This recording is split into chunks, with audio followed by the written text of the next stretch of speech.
today on the show, we have Imke Frost, who's in to talk to me about New Year's resolutions and changing your life as well. And she has a lot of experience in that because she used to be a cardiologist. That's true. And is now a life coach and counsellor living and working in Mallorca. Welcome. Thank you. Thank you for coming in. Thanks for inviting me. I'm really excited to talk to you. I've only met you once before, Imke, but apparently we have actually sort of weirdly bumped into each other a couple of times in dark places doing yoga, as it turns out. But this is our first proper sit down, isn't it? Yeah, it is. So would you want to tell me a little bit about your past? Because I know that you've been living in Mallorca for a year and a half now, but where were you before? I was always living in Germany. I grew up in Germany. I studied in Germany. I studied medicine. I worked as a cardiologist for nearly 25 years. Then I moved over to Mallorca a little more than 1.5 years ago. And I was thinking about what to do here. And I was actually very close to start a medical position again here. And then it was funny because when friends asked me, are you looking forward to starting as a doctor again? And are you excited?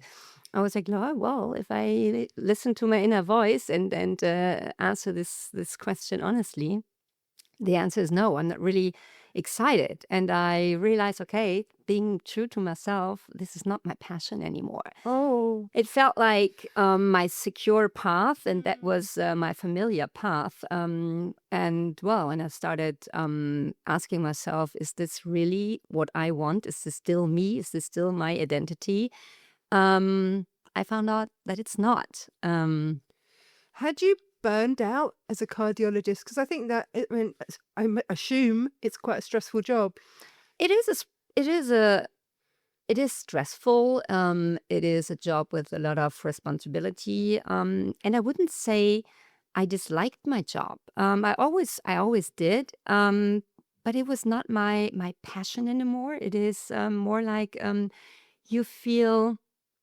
You follow familiar patterns, and because it's always been like that. You stop questioning, right? It's rather functioning than living your life. Yeah. This is how I felt, and to be honest, I canceled the job 3 days before I started, which was like I think bad. I felt bad, and I think that was maybe one of the most inconvenient, but also the most honest decisions I took in my life, to be honest. But I never regretted it a single minute. So, life as a cardiologist would have been full of routine, I suppose. Yes, that's true. I mean, as a cardiologist, there is a lot of routine, as in any job, but still. Every person and every heart is different. So of course you have to adapt. It's important to not only see the heart, but also the person in like the whole person. But still, yes, the answer is yes, that you have the routines, you have the patterns. It's never boring, but you still definitely follow routines. Yeah. And now your life has routines? Well, I mean, this is quite new path for me. I do since I came here, and I have to start a little earlier. I came here in May 2024. Then I did some counseling courses for myself because I was a little I needed some help with some personal issues, and then this is how I met Gary by recommendation, and I had a couple of sessions with Gary, and that I really enjoyed it. I really that fascinated me. It was actually the first time in my life I had counseling or coaching classes for myself, and then I started questioning, and I started to listen to my inner voice. And then I made a decision that is a little bit of private sharing. I went the St. Jacob's Way in October 2024. So I was hiking or walking that way for a little more than 4 weeks. What is this? This is the Camino de Santiago, which Yeah. goes from, I made the whole way of I'm 850 quite jealous of kilometers. you. I'd love to do that. I've not heard it called St. Jacob's Way Well, I before. mean, this is in Germany it's called Jakobsweg.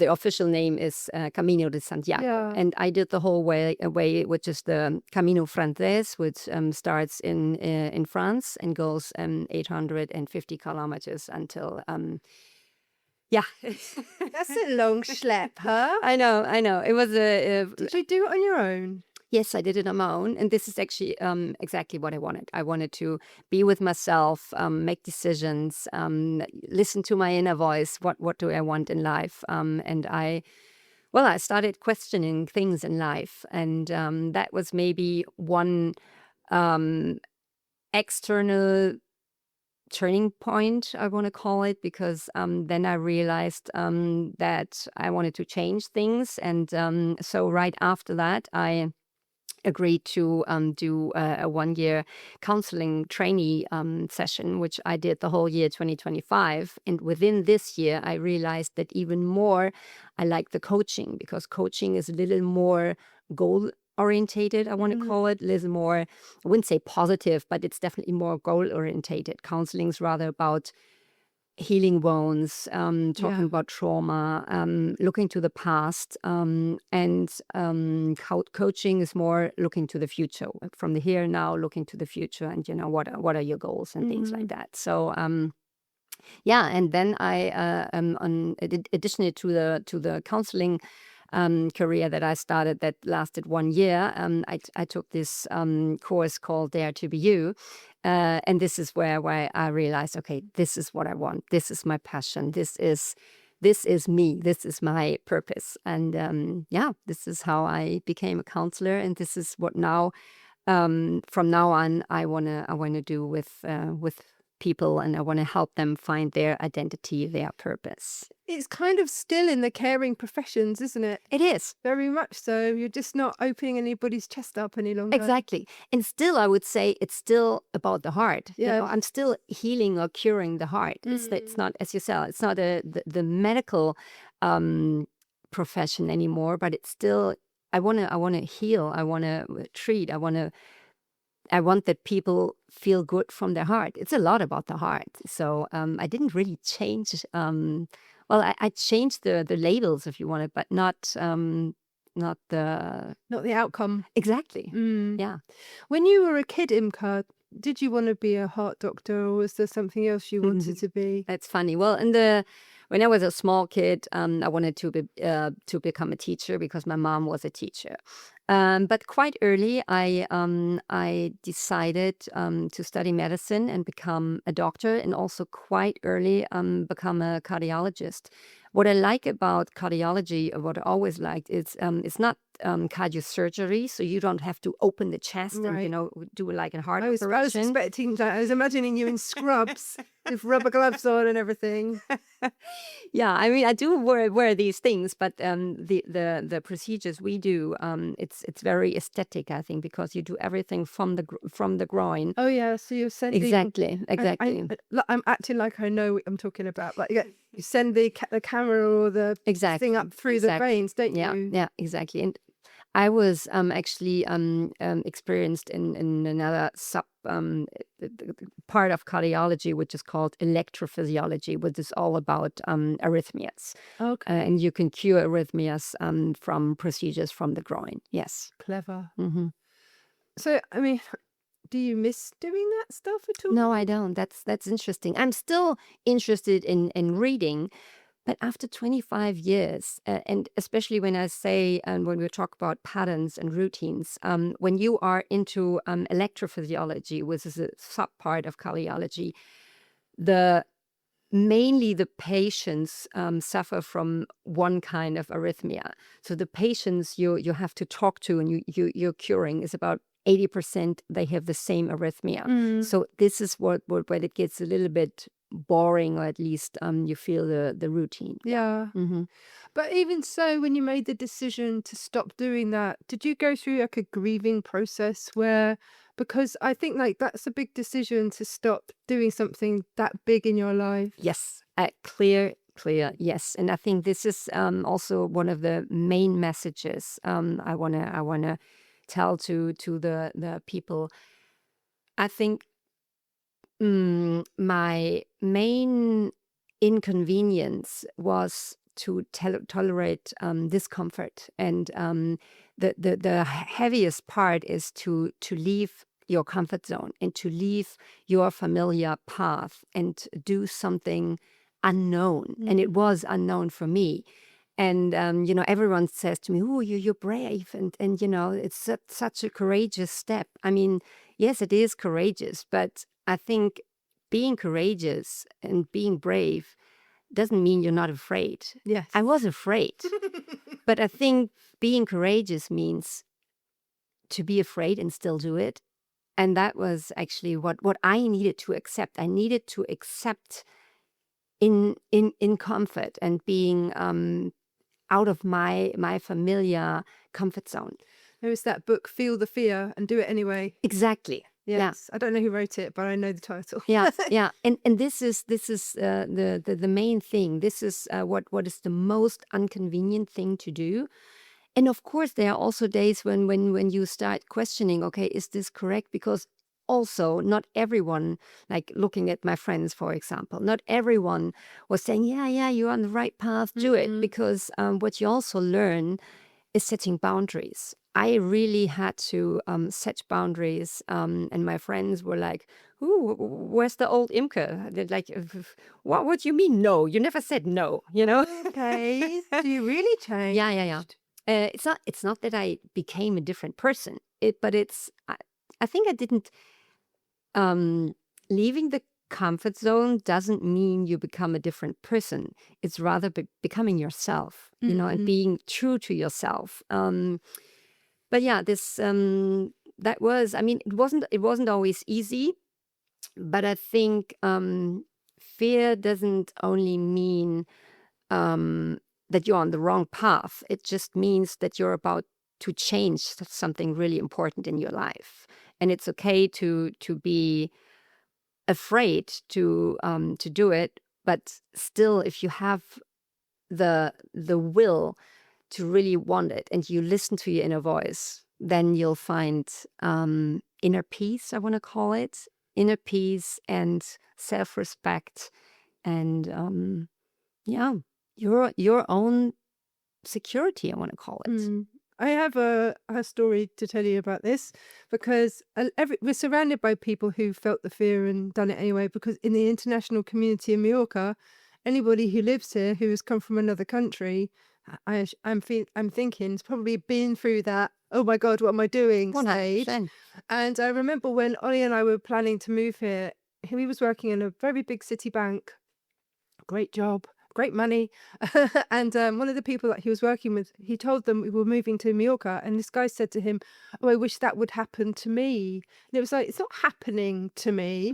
I'm making it happen. Exactly. I'm doing it. And I'm, it was like, it's almost like, in order to move somewhere or do something big, you have to make that big change and make those Exactly. big decisions. But this guy, I don't think at the time he hadn't realized that this is something that he could also have done at that point. Now it would be much harder for a British person to move.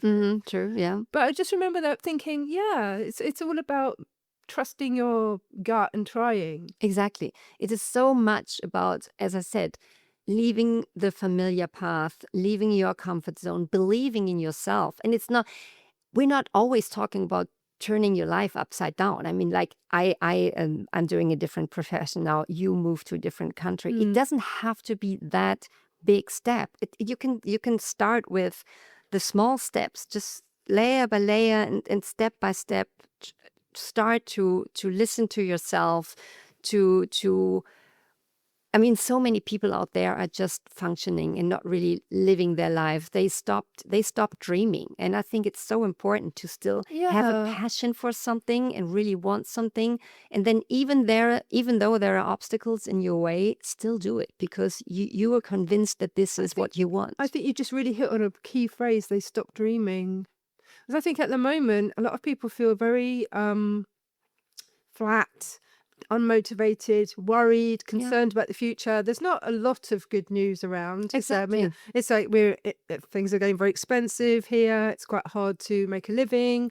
It's nasty weather as well at the moment in Hmm. January. And I think that people, it's hard to like find how would you say you can like start to reignite that kind of dreaming, ambitious, crazy side of you, everybody that can like get kind of find your ambitions Yeah, again. yeah. I think the honest answer is just listen to your inner voice, because I think so many people aren't in alignment with what they want, what their values are, what they feel, and what they do, what the actions are. So they are only, as we said, they are functioning. They're not living their dream, and they stop dreaming. They're just, they might even have successful jobs, and on the surface they seem to be happy. Everything seems to be fine. But the thing is, they're just doing these things because because of the routines and the patterns, and they stop questioning and they stop dreaming. And I think this is at the end, this doesn't really make you happy, as you just said. I mean, where has the passion gone? Where has these people stop dreaming and stop feeling emotions, which is so important. So I think the main message is listen to your inner voice and ask yourself, are you living the life that you want to live? Are you aligned with yourself? Are your actions and your feelings going towards the same direction? It's New Year's now, so a lot of people will have made or maybe tried to make New Year's resolutions. So why is it such a powerful time of year, do you think, for suddenly everybody wants to change? What is it about New Year's? That's funny. I always question this to myself, because there are so many people who say, okay, now this year I want to stop smoking, and I want to lose weight, and I want to go to the gym. It's funny. It's like, I think it's some because of the year, the number of the year changes. Everyone thinks, okay, now I have to push this Reset. reset button, and now is the day. I don't know why it's always in the beginning of the year. We both know we can do it anytime, but maybe just to say, okay, this year it seems like a reset and like a fresh start. And why not taking the start of a new year to start your new to find your identity, your purpose, your passion. So And from your experience, what do people most commonly get wrong when they're setting goals? I think there is a big difference between having a goal and just being motivated to do things, and to really plan it and having the will. The will is a very, very strong emotion. Um, and I think if you just plan things without really focusing on the how, Yeah. that Hell is important. You can want what you want. so I think setting a goal, it's like the first thing is like, okay, you have to set like I want to be a 6 what. foot and blonde. It's about, you have to have a topic, what do I want to change and why do I want to change it? I think you have to have a reason for it that really comes from your inside.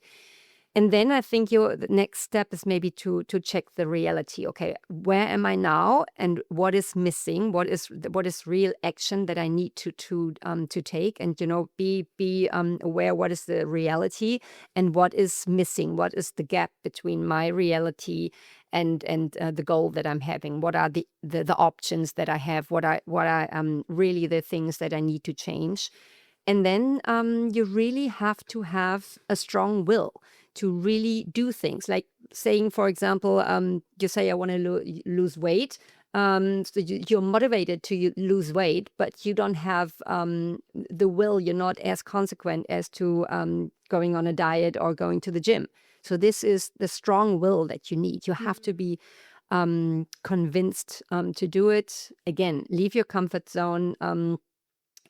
Be a little uncertain maybe about what's coming. You don't know every step. You could be excited about It what's is. coming. Yeah, exactly. I mean, it could all go. Everyone goes on. What could go wrong? But what could go right? You know.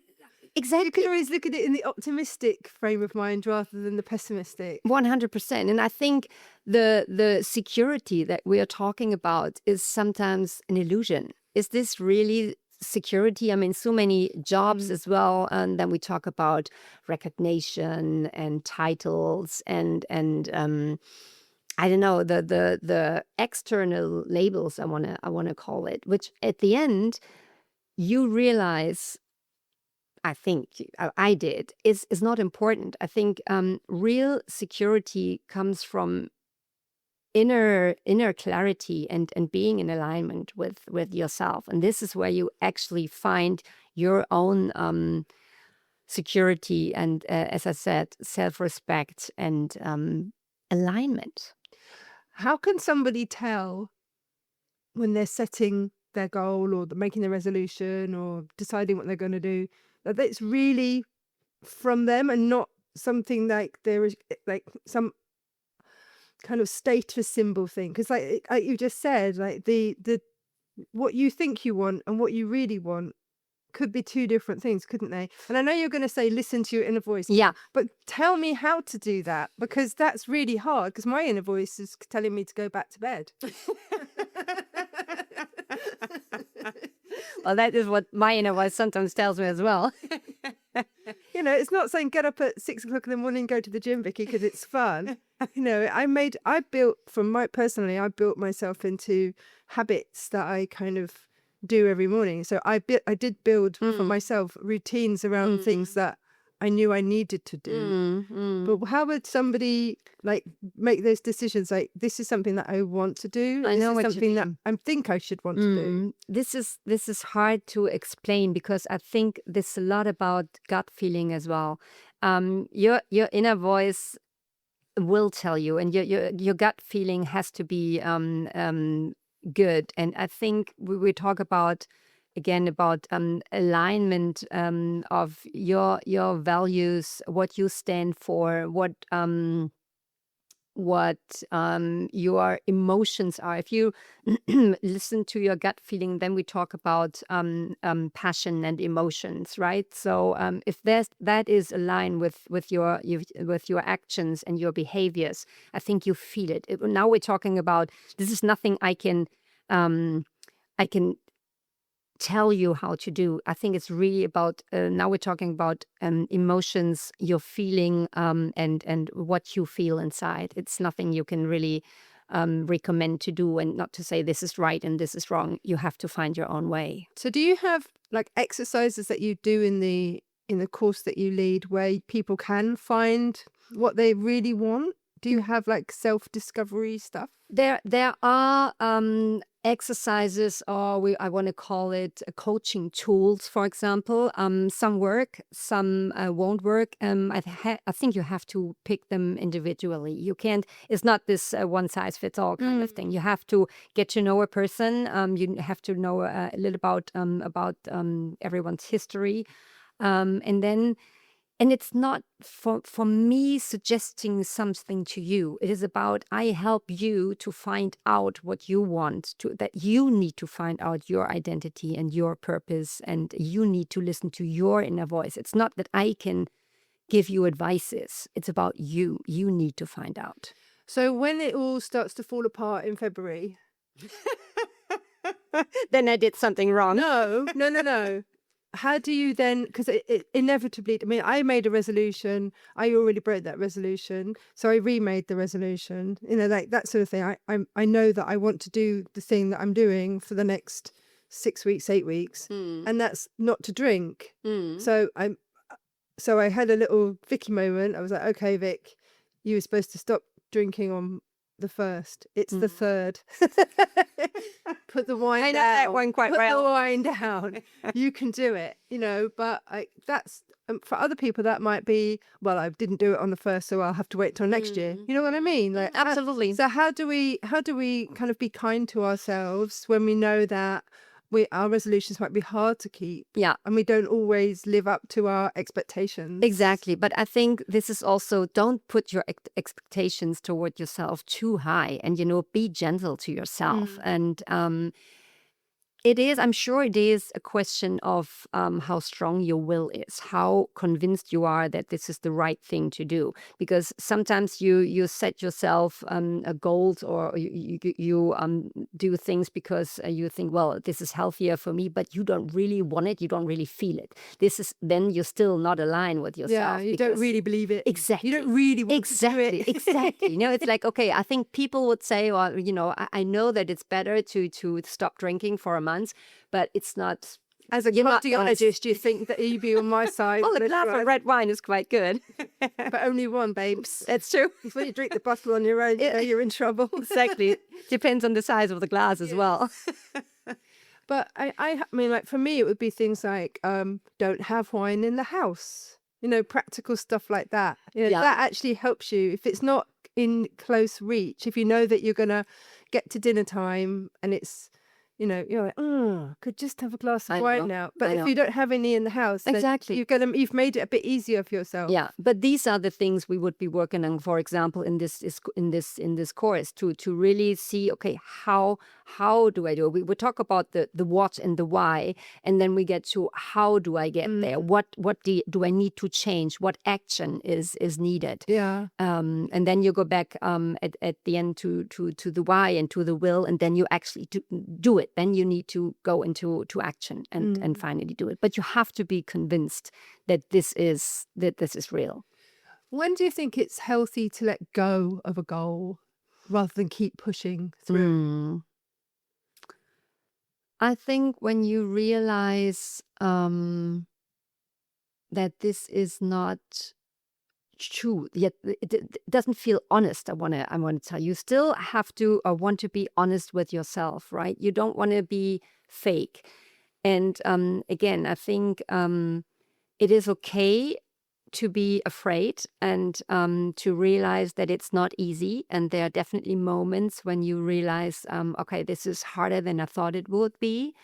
And this is maybe the point when you have to check, okay, is this still fine? Is the goal that I want to reach still what my purpose is, what really is me and what I really want? Or is this there might be targets that are too high and that are unreachable. I think we have to be honest to ourselves that these goals that we set are reachable and are not like, I'm never like, if my goal would be I want to reach the Nobel Prize for something, this is not a reachable goal. So I think this is very important to set goals that are reachable. I like the kind of symbolism of writing. You know, like if you want to write a book, you first have to get a pen out and get a piece of paper and write the first sentence. You know, Exactly. that could be one step towards your goal. And this so you can just break it all down, can't you? Exactly. And as we said previously, it's not about changing your whole life. It's not everyone has to change like the career or become something new or break up with your partner. We're also talking about the small things. It can be really small things that make you happy. It can be one action once in a week in a kind of whatever you always wanted to play in a theater or do some charity things. It can be the little things that feel good, and it doesn't have to be these really big things. Start with small steps. I think this is very healthy for you. Do you see any differences in the way men and women work on their goals? Is there gender differences? I think the answer is yes, to be honest. Also because of the experience I made within the last year, and I know Gary made the same experiences within the last years. Women are, I think, more in the position of functioning and of playing roles. I wanna call is because it always used to be like the man is working and getting the money, and the women are at home and looking after the kids and stepping back somehow. And so many women in these position feel like they have lost their voice, and they have they are just functioning. Well, they've lost their way. Or maybe Exactly. or they've lost their dream. Exactly. Yeah. And this is so Come on, they, girls. yeah, exactly. So they are playing roles, and they don't live a very passionate life. And I think it's even because men define themselves more with jobs. With men, they know when you listen to conversations to a man, it's often what's your name and what do you do? Yeah, So I this do the is same actually. And my man. and this is how men function. This is really what I realize how men function. It's very important for them. This is how they define themselves. It's usually a little bit different with women. And this is why I think this, especially, for example, when we talk about the course now, it's mainly also, that's my experience, more than, well, I would say 90% are women. Yeah. 90% of the people taking the course are Yeah. women. Okay, that's cool. Yeah. Tell me then about the course. Like, how long is it? What's kind of how does it happen? Is it online? Is it in person? Yeah, both is possible. So you can do it either in person, you can do it online as well. It's meant to be a 8-week course. We see each other once in a week, but it's still possible to prolong it if you feel you need it. Sometimes it is even possible. When I was talking about counseling at the beginning, counseling is, as I said, goes a little bit deeper, goes into your childhood, it's about trauma, it's about wounds. Sometimes you might need counseling to be ready to set goals. There are some people who first have to find out, what do I want, what are my or I need to heal, and then they can start looking into the future. So within the course, we ask questions. We find out your identity, your purpose, your truth, and work on yourself actually, and listen to your inner voice, and try to go that path together. And I'm just an example how it could work, and my passion and my mission is now to support people, mainly women maybe, who also feel stuck in life, who are at a crossroads and really want to reconnect with themselves. I want to call it. Do you have clients living in Mallorca? Yes. Because I think I want to say it must be kind of conflicting. I live in Mallorca. I made this move to live here. How can I be unhappy? How can I be, disappointed? Or how can I want to change? Do you know what I mean? Yeah, that's funny. But I mean, there is research about that, that people, we talk about people who reached everything in their life, like they had a great career, great education, family is fine. So on the outside, everything seems to be perfect, as you just said. I mean, living in paradise, for example. There are people who say, well, you should be happy, but Everything's how can't you be? You have a great house, you have a boat, you have whatever. But this, at the end, this is not what honestly makes you happy. And this is what I said. This has to come from the inside. It's not all about these external labels. It's not all about titles. It's about you yourself being true to yourself. And I think a big house and a nice car doesn't mean you're really happy. So this is what we sometimes do see, that people on the surface have everything, are very successful, and are still unhappy. How do you know if you're unhappy or just tired? You know what I mean? Like, how can you tell if that's if you're a good candidate for this course? Do you have like a chat with the people before you start? How do they kind of? Well, you can have like a chat. You can either call me, call Gary, or just read this, like a description of the course. And if you read this, or if you talk to us and you feel, okay, this is what I want, and this is what I want to find out about myself, I think you just you just feel it. It's just Mhm. talking to us, and when we tell you what this is about, you will feel it. It's a passionate thing, and you either think, okay, this is it. Like I felt it. I felt so passionate about it, doing it. Did you feel it physically as well? Yes, Do I you was. feel it in your body? To be honest, the the day of in the week when I went to the Dare to Be Your course was my perfect day. I was always looking forward to that day but that was my day. That was my hour with Gary, and I was so much looking forward to it. I can't even tell you. I was so excited. You feel this excitement and there was passion. Wow. It was really, really, and actually, to be honest, I was that emotional and that passionate about it that I did it in half time, because we said, okay, usually it's 8 weeks. Yeah. And I had time, and I wanted to do it faster because I like sucked it in. It gave me energy. And energy I hardly could imagine I could ever develop again, because also I was in my not my midlife crisis, but in my menopause. Yeah. And you know what I'm talking about. So, your energy levels are quite low. You don't sleep very well. No. But this course gave me an energy that I can hardly describe. So that was very fascinating. Well, menopausal women, perimenopausal and menopausal women are the untapped market these days, aren't they? We are ready to rock. Get out of the Just way. take some hormones and off you go. Get me to the estrogen, baby. I'm going. It's true. Like, there's so much now media attention on women in midlife and how we're taking control of our narrative.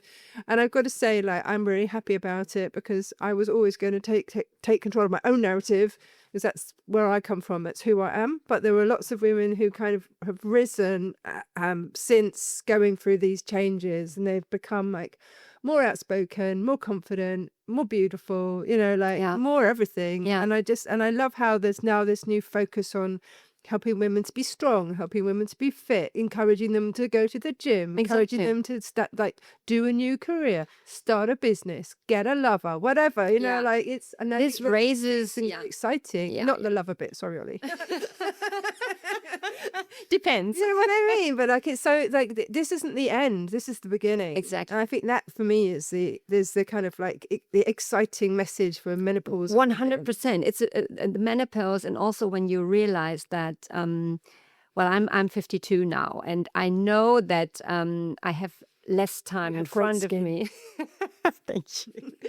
But of course, I realize that I have less time in front of me than the Behind you. and than the time Yeah. behind me, and that can be a scaring thing to think about. But also, I think the experience we made in life to get here, and to judge and to know what is right for you, what is wrong. When you're 20 something, you have to experience. You don't know what is right for you, but I think and now we're getting back to your inner voice, your feelings, and what your inner voice tells you can trust yourself. And this is something I think very positive about getting older, and knowing yourself, and absolutely knowing what you want and what you don't want.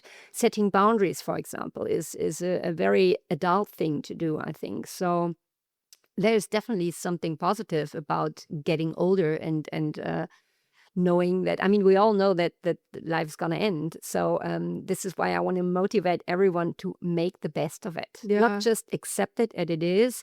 Don't stop questioning. Don't stop dreaming. Just live your life, live your dream, and continue to be passionate about it. 2026. Let's have How are you? Thank you very much for coming in to talk to me, Imke. I'm fired up now. What should we do? Let's go for a run. Yeah, let's go do really hard yoga. If anybody needs to get in touch with you, how should they do that?